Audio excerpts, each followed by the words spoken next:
Hello kabayan, ngayong araw mayroon tayong i-repair na electric fan. Ang brand niya guys ay Turbo. Ito, kita niyo siya.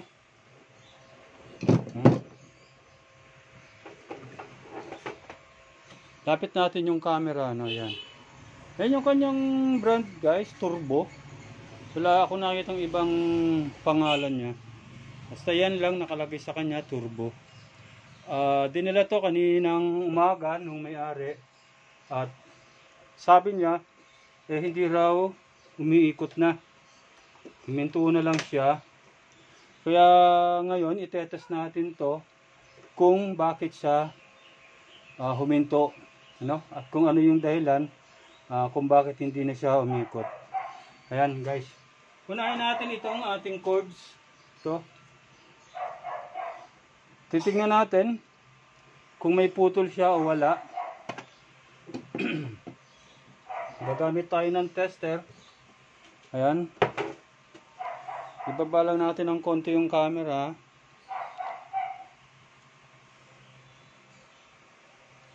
Ayan.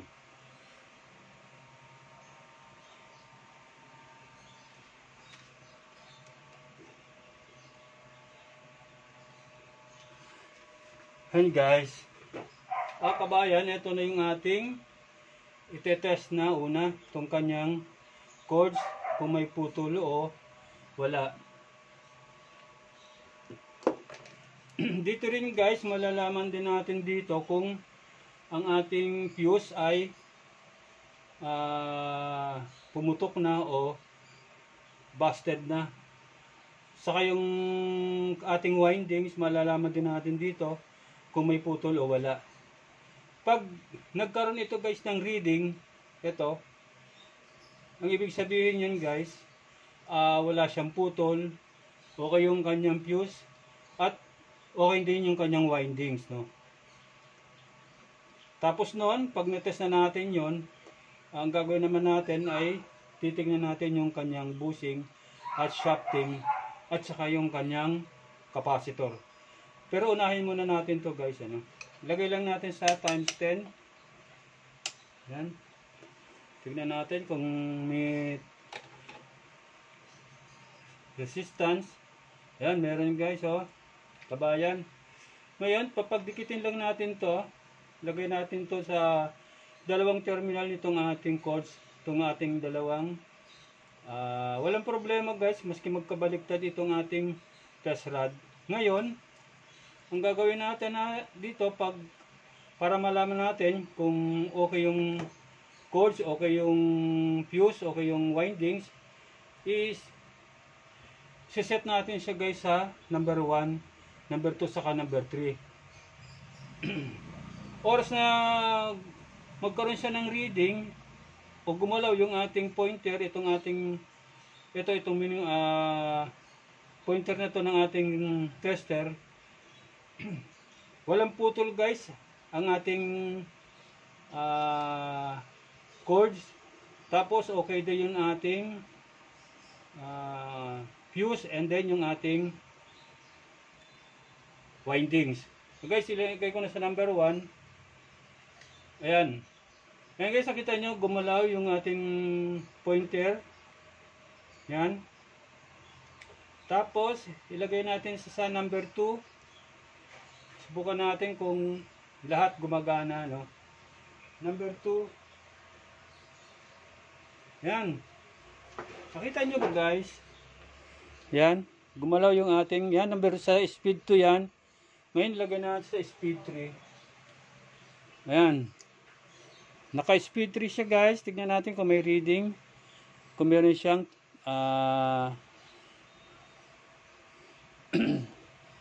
tignan natin, ilapit natin ng konti ang ating camera. Yan, kita nyo guys, gumagalaw. Speed 3 yan. Kaya okay yung ating cords. Wala siyang putol guys. Itong ating walang putol. And then yung ating tinatawag na thermal fuse, okay sa mansyari. Then yung ating windings, no? Okay siya. Ngayon ang gagawin natin guys, bubuksan natin to. Alisin natin tong takip na to. Yan na natin yung camera, no? Wala kasi tayong tagahawak ng camera kaya medyo mahirap gumalaw. Yan. Gagawin natin dito, guys. Alisin natin tong takip. Yan. Para makita natin yung loob. Mabuksan natin yung ating tinatawag na shafting saka yung ating bushing, no? Para malaman natin saka yung ating capacitor. Ayan.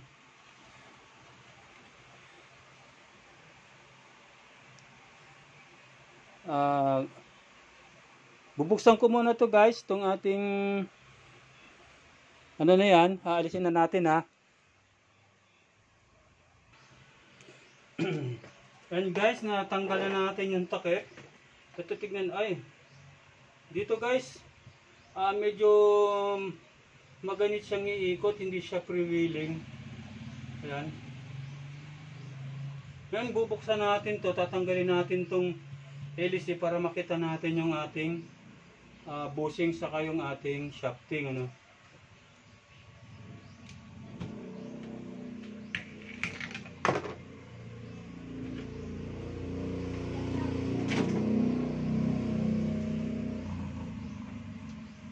Guys, medyo maganit yung ating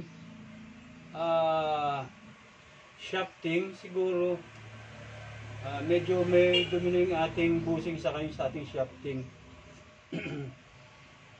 Yan. Hirap siyang, hindi na siya freewheeling, guys. Yan, no? Ayan, no? Ayaw umikot ng ano. Dapat freewheeling siya, guys. Pag inikot mo siyang ganon, iikot siya ng maganda. Yan. Maganit na siyang iikot. Kaya pwedeng dito yung dahilan kung bakit hindi siya makaikot na. Okay, ano. Ngayon, tatanggalin natin muna itong ating tin para makita natin kung ano talaga yung kanyang dahilan kung bakit ayaw siyang umikot.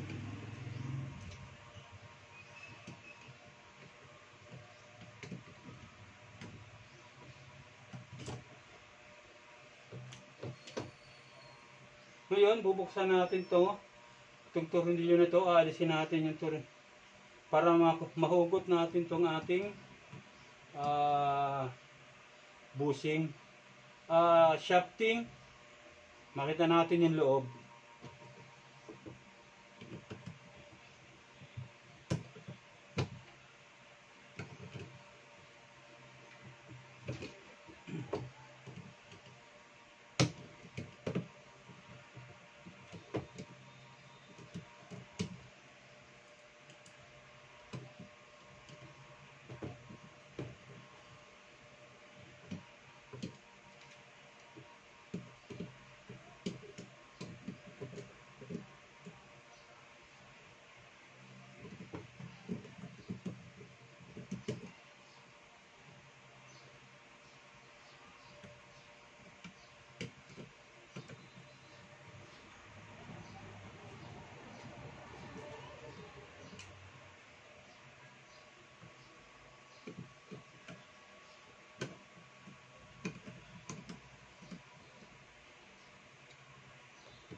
Ayan guys, tanggal na natin, no? Ngayon, titignan natin tong kanyang shafting.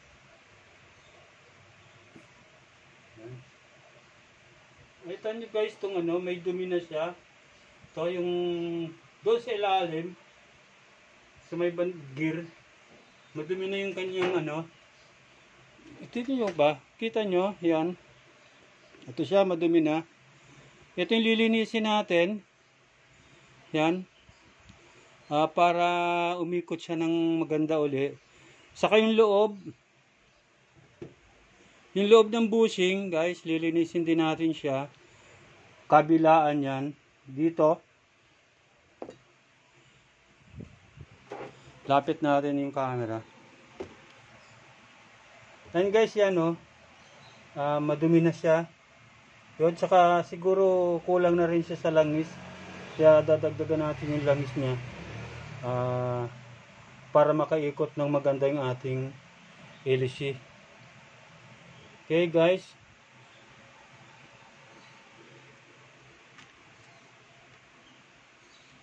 Pasensya na nga guys at wala tayong cameraman. Try na lang natin i-focus yung ating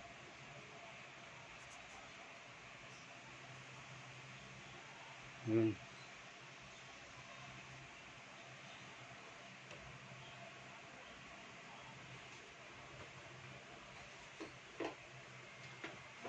Try natin hindi na siya tanggalin dito. Lilinisin na lang natin. Ito, alisin lang natin sandali. Yan.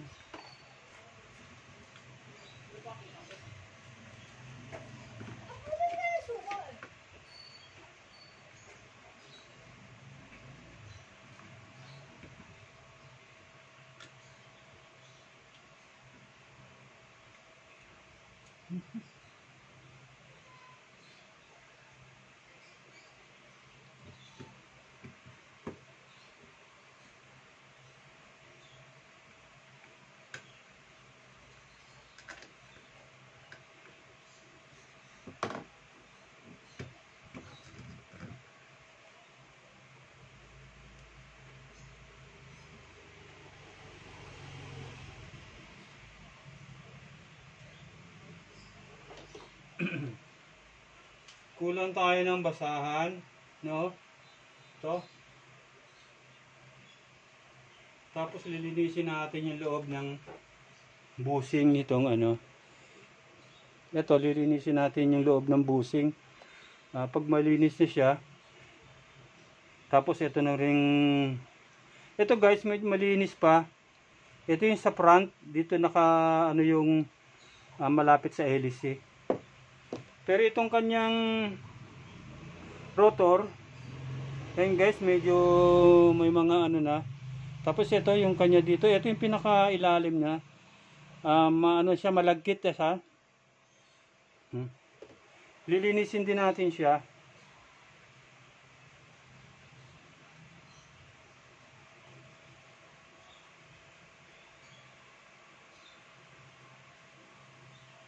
Gawin natin guys, lihahin natin.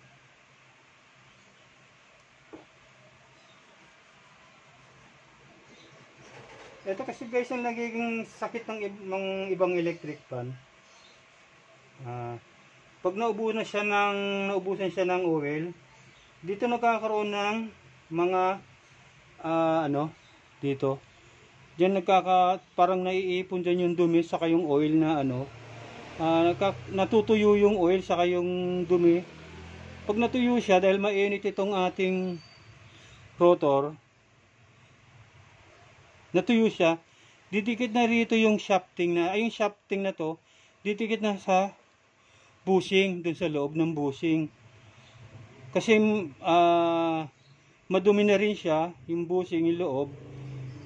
Pag hindi niya na mapaikot ito kasi maganit na, kasi ano siya, parang lumalagkit ito, kaya nag-i-stack up yung ating shafting, kaya hindi na siya makaikot.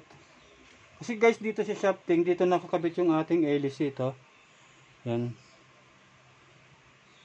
Ito yung dahilan kung bakit umiikot yung ating hélice. Itong rotor na to. Alisin lang natin yung dumi nitong ating ano. Lilihahin natin siya yung pinong liha guys na 1,000 ang ano niya number para kumintab uli siya. Maging katulad uli siya nito makintab. Ito lilinisin din natin, isadami na natin kasi meron madumi na rin ng konti. Kukuha lang tayo ng liha.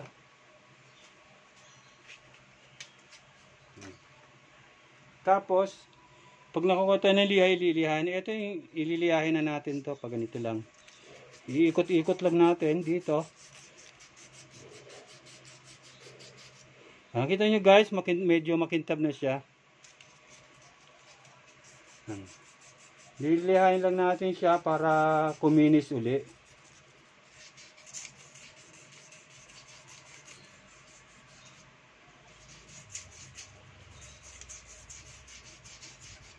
Yan.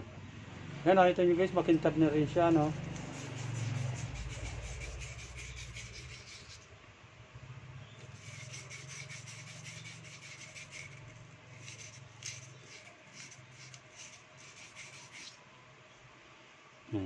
Ito namang kabila.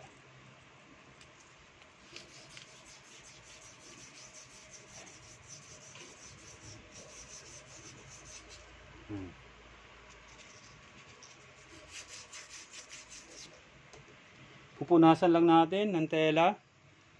Yan. Then salatin natin kung meron kang pag may nasalat kang medyo parang tawag nito, sumasabit yung kuko mo, liyahin nyo pa uli. Pero pag wala na siyang sabit, nangangulugan guys na makinis na siya. Konti na lang.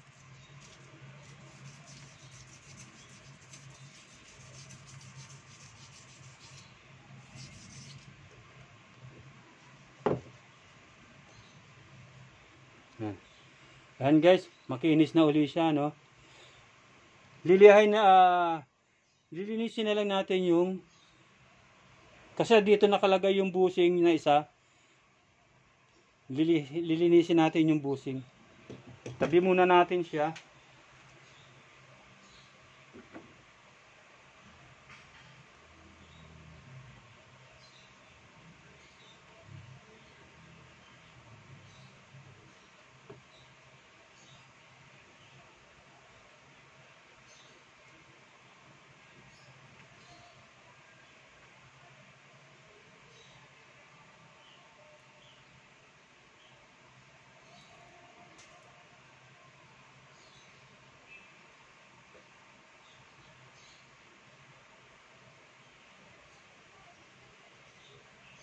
Okay.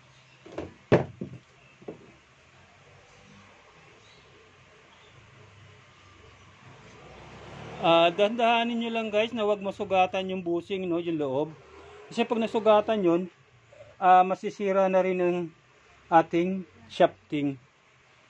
Kasi sasabit yung sasabit yung sugat ng busing dito sa shafting, parang maglalaban yung bakal sa bakal. Kaya dapat siya guys, may langis siya. Dapat wag matutuyuan ng langis.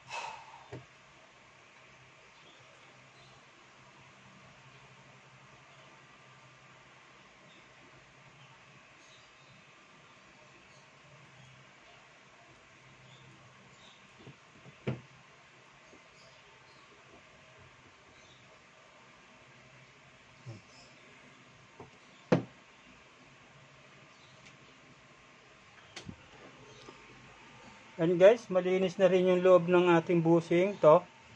Itong sa dulo na yan, malinis na. Pwede na natin ibalik yung mga tinanggal natin. Para mabubuo na natin itong ating inaayos na electric fan. Ano. Gagawin lang natin, lilinisin lang natin to ulit. Tapos ilagay natin itong kanyang spacer. Linisin natin, punasan din natin. Ngayon, lagyan natin siya ng basahan yung loob para hindi na siya, malinis natin, hindi na siya sumama dun sa ating shafting.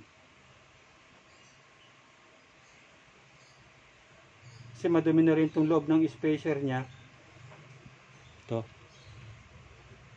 Gagawin natin, papaikot-ikutin lang natin para matanggal yung dumi. Yan.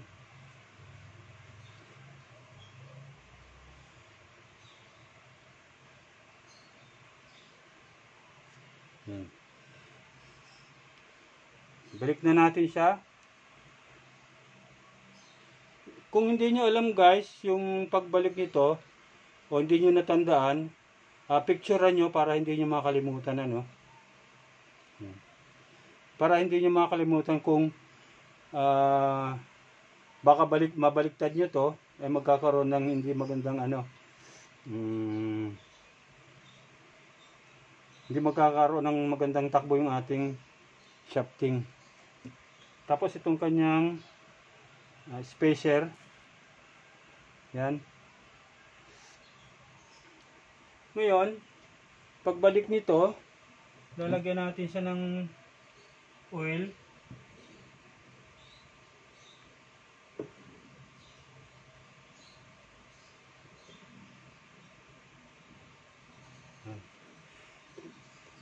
Dito kasi guys, dito, meron yan. Diyan nilalagay yung ating oil. May foam yan dyan sa loob. Diyan na i-stock yung ating oil. Pag nawalan to ng oil, yun ang nagiging sanhi kung bakit nag-i-stock up yung ating shafting sa bushing. Wag lang masyadong madami guys, kasi baka kumalat dito sa ating motor, lalong magkaroon ng diferensya. Baka masunog yung ating motor o yung windings ng ating motor. Pagkatapos yung lagyan, medyo punasan nyo ng konti. Yan. Then, pares din dito, yung katamtaman lang yung oil na ilalagay natin dito. Tapos punasan natin yung gilid para walang oil na kumalat. Tapos ito, guys, lagyan natin ng konting oil. Saka ito. Yan. Ngayon, ibabalik na natin siya.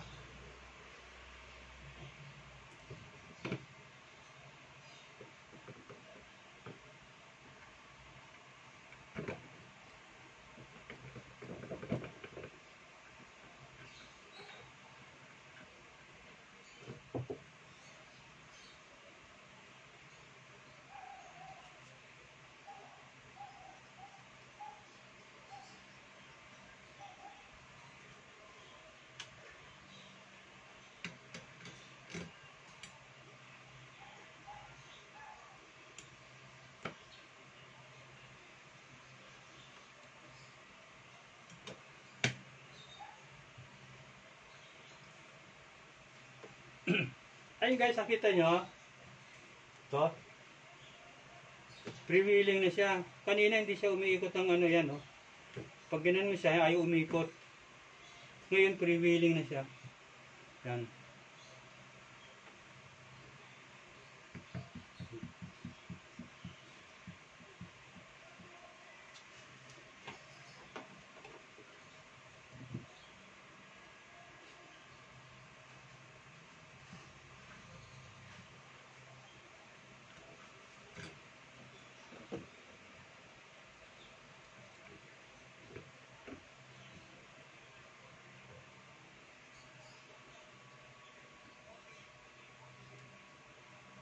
Lagyan natin siya guys ng isa pang ano, ng isang tawag nito, spacer. Kasi masyado siyang ano,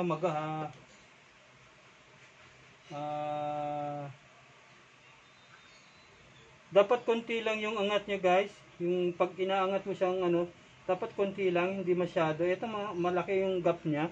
Lalagyan natin siya ng isang spacer. Kukuha lang ako.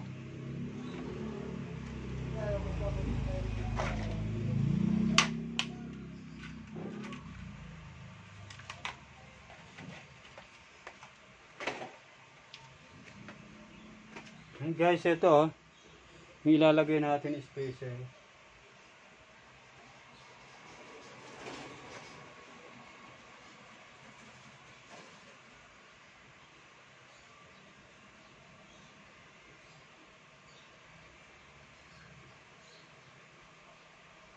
Try ulit natin.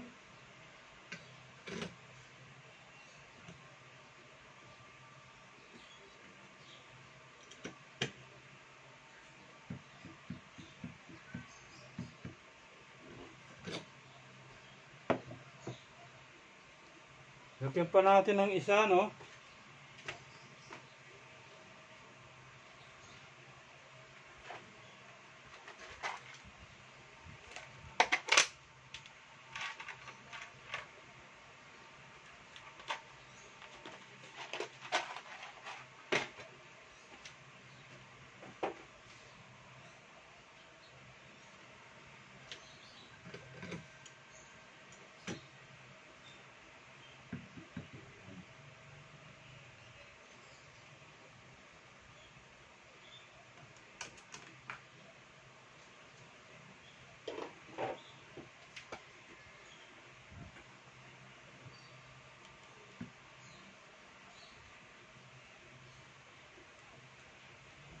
Ngayon guys, balik na natin itong tornilyo. Problema nito ay kailangan pa natin gumamit ng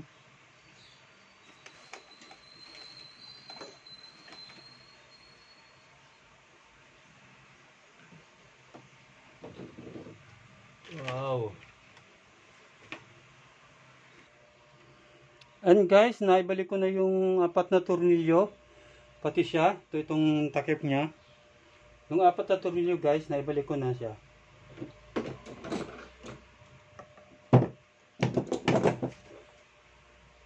Ngayon testingin natin to. Kung yan guys, pre-wheeling na, no? Wala naman siyang kalog. Kaya kung meron pang ibabalik na tornilyo. Meron kasi ditong 4. Yan.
And guys, tetest natin siya kung okay na yung kanyang pag-ikot. Hindi ko muna inano yung yung ating capacitor kasi baka wala naman siyang diferensya. Dito lang talaga sa bushing saka sa shafting meron siyang diferensya. Dapat guys, umiikot na to para hindi na natin tignan yung kanyang capacitor, no? Kasi wala namang problema yung kanyang fuse, tapos yung kanyang motor, yung windings ng motor, wala namang diferensya, walang putol. Kaya lang siya hindi guys makaikot dahil nga dumikit na itong ating shafting sa kanyang bushing. Ngayon itetest natin to.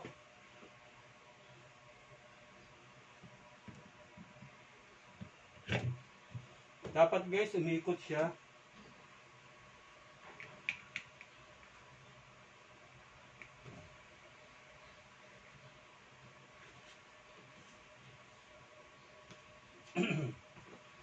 Test natin uli yung ating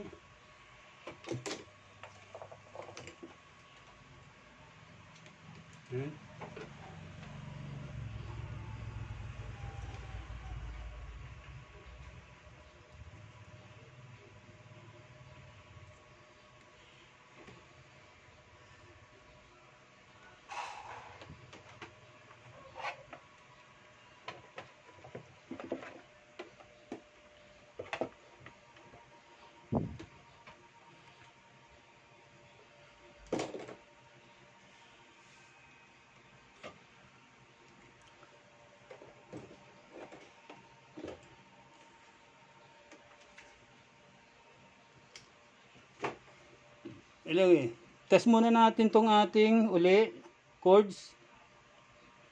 Dapat may reading rin siya. Yan, ilagay set natin sa speed 1. Yan, meron siya guys reading, oh. Tapos speed 2, ganun din. Speed 3. Okay guys, walang problema na. Ngayon, papaandarin natin siya kung iikot na siya, no? Isasaksak na natin siya sa ating outlet. Yan. Yan, masdan nyo guys, ano?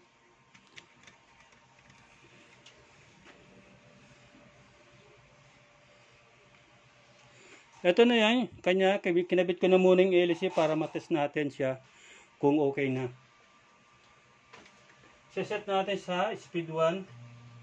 Ayan guys, umikot na siya, no? Yun lang talaga yung diferensya niya, yung kanyang bushing sa kanyang shafting. Nagkaroon na siya ng corrosion.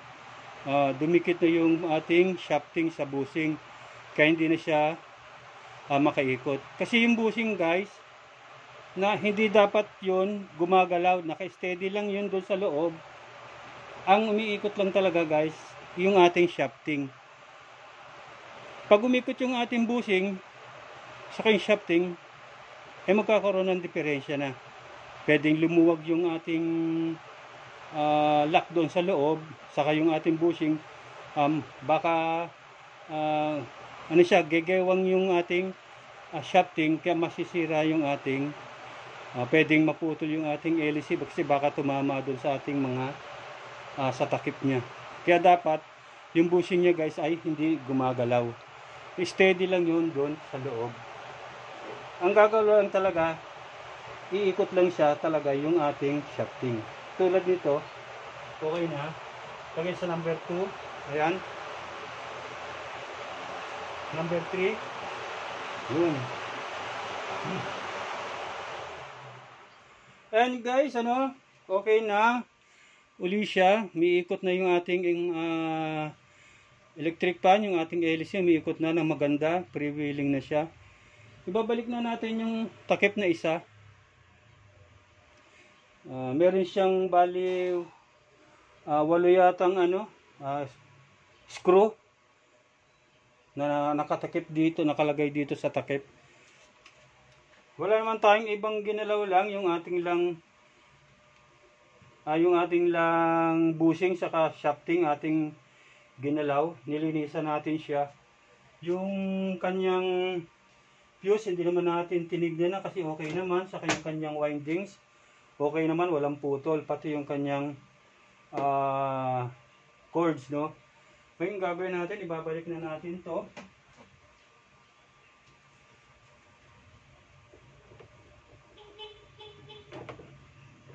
Ayan.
Ngayon guys, tayo na natin ibalik yung ating tornilyo.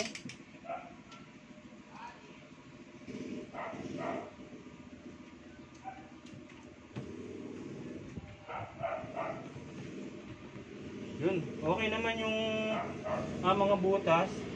Magkakatapat naman siguro.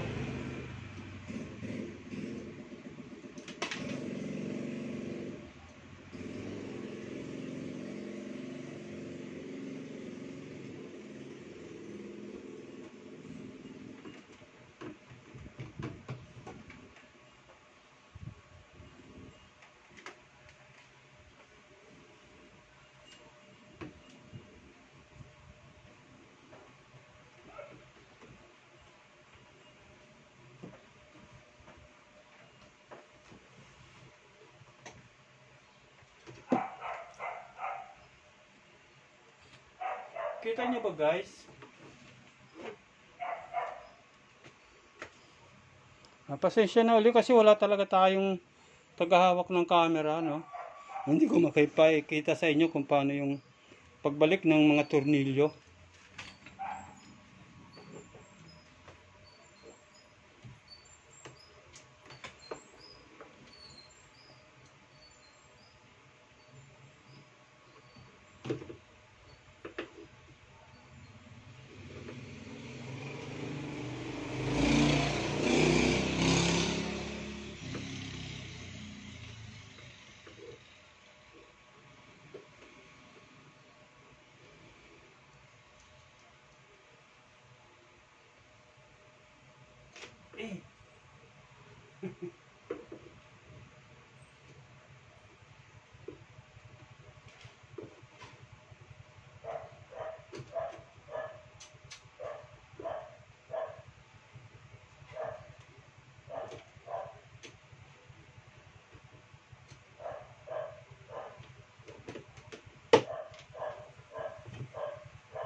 One more.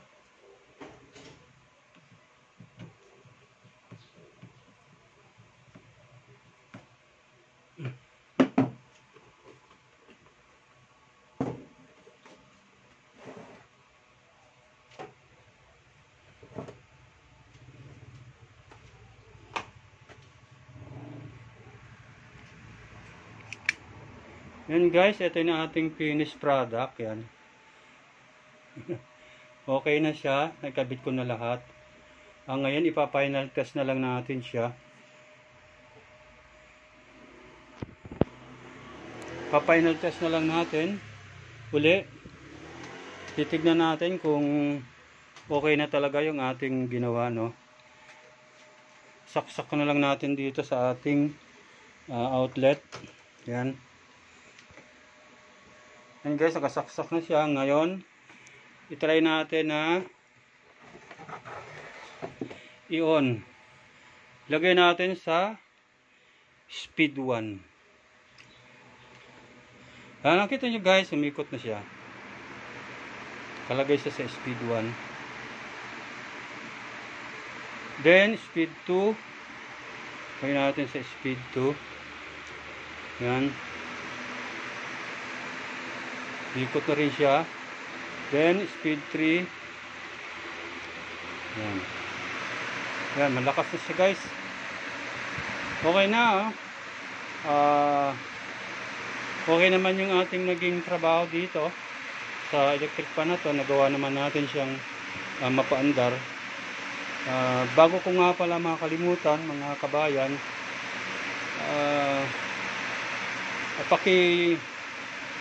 subscribe na po aking YouTube channel, ang Eli Lagarde Tutorial TV, at huwag niyo pong kalimutan i-click yung ating notification bell para lagi po kayong updated sa aking mga ina-upload kong video sa YouTube. At i-like na rin po niyo at saka i-share para malaman po ng ating ibang mga kababayan at meron din po siyang matutunan mas konti pong kaalaman sa pag-repair po ng electric pan. At kung sakali pong napanood niyo po aking video, huwag niyo po sanang i-skip ang ating pong ads. Tulong niyo na rin po yun sa akin, maliit na channel. Maraming salamat po. Sana po huwag niyo pong pagsawaan na panoorin po ang aking mga video na ina-upload sa YouTube. Then para may matutunan naman po kayo kahit konting kaalaman. Maraming salamat po at God bless po sa ating lahat. Paalam na po muna. Bye-bye.